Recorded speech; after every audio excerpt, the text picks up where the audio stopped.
dal leen ak jàmm ci AGT News chaîne bi leen di jox xibaar yi wér te wóor abonné leen ngir dara bañ leen a raw.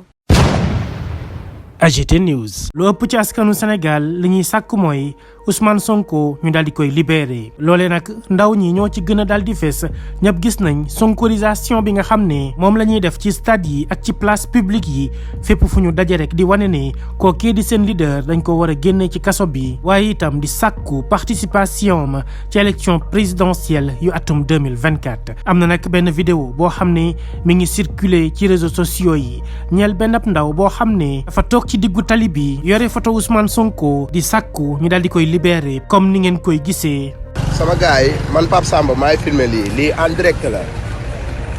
la naxaru Ousmane Sonko la am toog ci digg tali bi nii digg tali bi la toog yor photo Ousmane Sonko nekk ci digg tali ville de Dakar bi digg tali Dakar bi la nekk nii en direct mu ngi nii maa koy filmé mu ngi nii oto yëpp taxaw lépp di naxarlu mu ngi nii toog Ousmane Sonko moo tax mu def lii toog ci digg tali bi bilaay walaay Sonko rek ko waral barki maam Seera Fall Sonko moo waral lii mu ngi nii toog Ousmane Sonko mu ngi nii yor photo Sonko mu ngi nii di jooy yor Ousmane Sonko gars yi ngeen ay mbokkam ñu ngi koy dàq nii léegi nii ci ville de Dakar bi mu ngi nii ñëpp a ngi koy wax jógal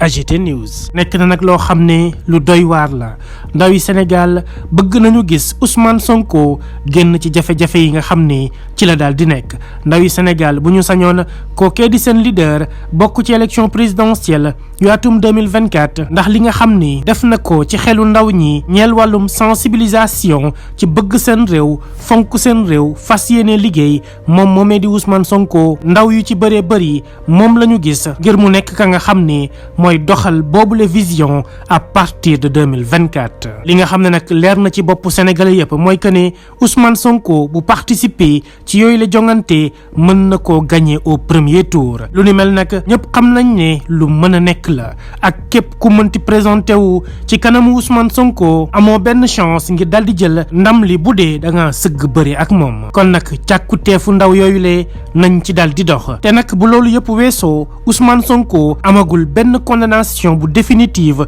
bu ko war a mën a xañ bokkam ci élection présidentielle yu atum 2024 muy bu Adji Sarr dara xewagu ci ndax moom contumax la woon retrouvé nañ ko te ba noppi itam bind na aw bataaxal ñeel acte de non acquiescement ñàkk àndam ca nañu ko attee ci li dox ci digganteem ak ndaw soosule créel ko mbirum Sweet Beauté mbirum Mame Mbaye Niang itam définitive agul ba tey lii ñu koy mujjee toppee jugement sax amagu ci bañ ciy mën a wax condamnation lii moo di mbir mi te nii la fa demee loole moo waral bés bu yàlla sàkk rek ndaw ñi naan nañu libéré Ousmane Sonko moo tax ñu koy way ci stade yi ak fépp rek foo xam ne dañ fay dal di dajaloo jamono ji nag sénégalais yëpp a ngi toog di xaar fan la wànnent nar a mujjee ak i gëtëm. AGT News. Ce jeune sénégalais assis sur la route réclame la libération de Ousmane Sonko, son leader, lui qui a été arrêté et placé sous mandat de dépôt. Ce jeune homme réclame sa libération de la même manière que le font des milliers de jeunes tous les jours à travers des chansons qu'ils scandent dans les stades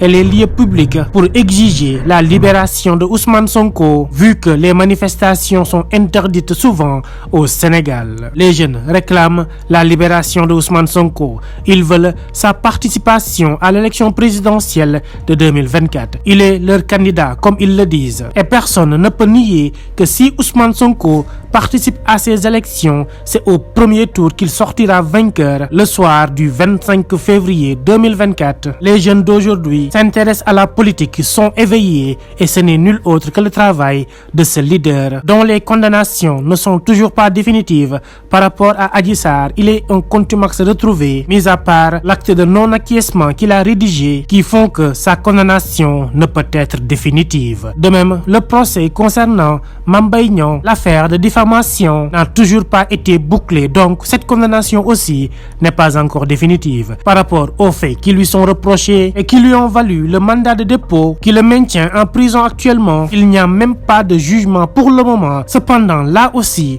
on ne peut pas parler de condamnation définitive, donc Ousmane Sonko est bel et bien éligible pour les élections présidentielles de 2024. On parle de sa radiation des listes électorales. Ses avocats n'ont toujours pas publié un document qui atteste que Ousmane Sonko a été retiré de ces listes, donc on peut considérer qu'il en fait toujours partie. Voici la situation actuelle au Sénégal, raison pour laquelle les jeunes demandent sa libération, en l'occurrence celui-là qui s'est mis sur la route sans se préoccuper des nombreuses voitures qui pourraient le renverser, ne demandant qu'une seule chose, c'est la libération de Ousmane Sonko. AGT News.